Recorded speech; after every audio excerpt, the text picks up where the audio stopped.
क्या आपने कभी सुना है कि कोई भी स्त्री के विधवा होने पर उसके पुनर्जन्म का फल होता है? क्या यह बात सच है? आइए जानते हैं एक कहानी के द्वारा। बहुत समय पहले की बात है। एक सुंदर और समृद्ध राज्य था, सूर्यपुर। उसका नाम सूर्यपुर था। उस राज्य का राजा धर्मवीर अपनी प्रजा से बहुत प्रेम करता था। उसकी पत्नी रानी पद्मावती भी अत्यंत दयालु और धर्मपरायण थी। दोनों पति पत्नी प्रतिदिन भगवान विष्णु और माता लक्ष्मी की पूजा करते थे। एक दिन रानी पद्मावती ने भगवान विष्णु की पूजा समाप्त करने के बाद भगवान से एक प्रश्न किया। रानी ने हाथ जोड़कर कहा, हे प्रभु, संसार में कई स्त्रियां ऐसी होती हैं जिनके पति अल्प आयु में ही संसार छोड़ देते हैं, यानी कि कम उम्र में ही चले जाते हैं। लोग कहते हैं कि यह उनके पिछले जन्म के पापों का फल है। क्या वास्तव में ऐसा ही होता है? भगवान विष्णु मुस्कुराए और बोले, देवी, कर्म का नियम अत्यंत गहरा है। मनुष्य अपने कर्मों का फल अवश्य प्राप्त करता है, लेकिन प्रत्येक घटना को केवल पाप या पुण्य से जोड़ देना उचित नहीं है। संसार में जन्म, मृत्यु और जीवन की परिस्थितियों के पीछे अनेक कारण होते हैं, जिन्हें मनुष्य अपनी सीमित बुद्धि से पूरी तरह नहीं समझ सकता। रानी ने फिर पूछा, तो क्या किसी स्त्री के विधवा होने का अर्थ यह है कि उसने कोई बड़ा पाप किया था? भगवान विष्णु बोले, नहीं देवी, किसी स्त्री की मृत्यु हो जाने से वह स्त्री पापिनी नहीं हो सकती। भगवान विष्णु ने रानी पद्मावती को यह बात समझाई। पति की मृत्यु उसके जीवन की एक दुखद परिस्थिति होती है, उसके चरित्र का प्रमाण नहीं।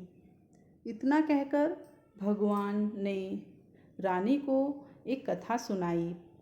विष्णु भगवान ने रानी पद्मावती को एक कथा सुनाई। एक नगर में सुमेधा नाम की एक स्त्री रहती थी। वह बहुत सरल और दयालु थी। वह अपने पति सोमदत्त और परिवार के साथ सुखी जीवन व्यतीत करती थी। दोनों एक दूसरे का बहुत सम्मान करते थे। सुमेधा प्रतिदिन गरीबों को भोजन कराती, पशु पक्षियों को दाना देती और अपने पड़ोसियों की सहायता करती थी। उसका पति भी ईमानदार और मेहनती व्यक्ति था। एक वर्ष राज्य में भयंकर बीमारी फैल गई। अनेक लोग बीमार पड़ गए। सोमदत्त भी उस बीमारी की चपेट में आ गया। सोमदत्त को भी वह भयंकर बीमारी लग गई। सुमेधा ने दिन रात उसकी सेवा की। उसने भगवान से प्रार्थना की, वैद्य को बुलाया और हर संभव प्रयास किया ताकि वह सोमदत्त को बचा सके। लेकिन एक दिन सोमदत्त ने सुमेधा का हाथ पकड़कर कहा, मुझे लगता है मेरा समय अब पूरा हो चुका है। तुम स्वयं को दोष मत देना। तुमने मेरे लिए जितना किया उतना कोई नहीं कर सकता। सोमदत्त ने सुमेधा से यह बात कही। कुछ ही समय बाद सोमदत्त ने अंतिम सांस ली और सोमदत्त की मृत्यु हो गई। सुमेधा का संसार जैसे उजड़ गया, जैसे उससे सब कुछ छिन गया हो। लेकिन दुख यहीं समाप्त नहीं हुआ। नगर के कुछ लोगों ने उसके बारे में तरह तरह की बातें करनी शुरू कर दी। किसी ने कहा शायद पिछले जन्म में सुमेधा ने कोई पाप किया हो, जिसके कारण वह इतनी जल्दी विधवा हो गई। किसी ने कहा इसीलिए उसके पति की मृत्यु हुई। सुमेधा ने जब ये बातें सुनी तो उसका हृदय टूट गया। संसार के लोग एक दूसरे के बारे में बहुत गलत सोचते हैं और कहते हैं। वह सोचने लगी, क्या सचमुच मेरे किसी पाप के कारण मेरे पति मुझसे दूर हो गए। वह रोती हुई एक वृद्ध संत के पास पहुंची और उनसे यही प्रश्न पूछा। संत ने शांत स्वर में कहा, बेटी, यदि किसी दुखी व्यक्ति को दोष देना ही धर्म होता तो संसार में करुणा का कोई अर्थ नहीं रहता। संत ने सुमेधा को यह बात समझाई, परंतु सुमेधा परेशान ही रही। सुमेधा ने पूछा, लेकिन महाराज, कर्म का नियम तो है। संत बोले, हाँ, कर्म का नियम है, लेकिन कर्म का अर्थ यह नहीं कि हर व्यक्ति दुखी को पापी समझ लिया जाए। हमें अपने कर्मों पर ध्यान देना चाहिए। दूसरों के दुख का कारण खोजकर उन्हें दोषी नहीं ठहराया चाहिए। फिर संत ने उसे एक दीपक दिया और कहा, इसे मंदिर में जलाकर प्रार्थना करो कि तुम्हारे पति की आत्मा को शांति मिले और तुम्हारे भीतर सेवा करने की शक्ति बनी रहे। सुमेधा ने वैसा ही किया और धीरे धीरे उसका समय बदलने लगा। धीरे धीरे उसने अपने दुख को शक्ति में बदलना शुरू किया। उसने अपने पति की स्मृति में गरीबों के लिए भोजन की व्यवस्था शुरू कर दी। उसने विधवाओं और असहाय महिलाओं की सहायता करनी शुरू कर दी। इसी तरह उसने अपना समय व्यतीत करना शुरू कर दिया और सोमदत्त की यादों को दूर किया। कुछ वर्षों बाद उसी नगर के लोगों ने देखा कि जिस स्त्री को वे कभी दुर्भाग्यशाली कहते थे, वही अब सैकड़ों लोगों के जीवन में आशा का कारण बन गई है।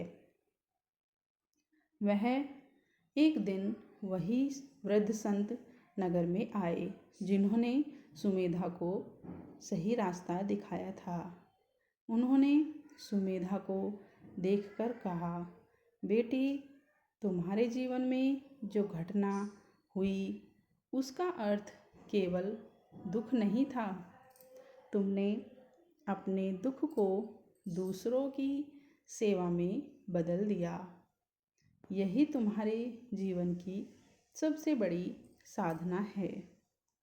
कथा समाप्त करते हुए भगवान विष्णु ने रानी पद्मावती से कहा, देवी, मनुष्य को यह अधिकार नहीं कि वह किसी दूसरे के दुख को देखकर उसे उसके पापों की सजा बताए। मृत्यु जीवन का अटल सत्य है। किसी पत्नी का विधवा होना उसके पाप का प्रमाण नहीं है। उस समय उसे दोष नहीं, सहारा देना चाहिए, परंतु समाज के लोग हमेशा उसी औरत को दोष देते हैं, सहारा नहीं। रानी पद्मावती ने भगवान विष्णु को प्रणाम किया और कहा, भगवान, आज मुझे समझ आया कि धर्म का अर्थ किसी दुखी व्यक्ति को दोष देना नहीं, बल्कि उसके दुख को समझना और उसकी सहायता करना है। भगवान विष्णु बोले, यही सच्ची करुणा है। कर्म का विचार मनुष्य को अपने आचरण को सुधारने के लिए प्रेरित करे, दूसरों को अपमानित करने के लिए नहीं। इसीलिए चाहे कितना भी बड़ा दुख हो या छोटा हो, हमें दूसरों की सहायता करनी चाहिए। इस कथा से यही सीख मिलती है कि जीवन में आने वाली हर घटना को किसी स्त्री के पाप से जोड़ना उचित नहीं है। पति की मृत्यु के बाद किसी महिला को अपशकुनी, पापिनी या दोषी कहना धर्म नहीं है, बल्कि उसके दुख को और बढ़ाना है। सच्चा धर्म वही है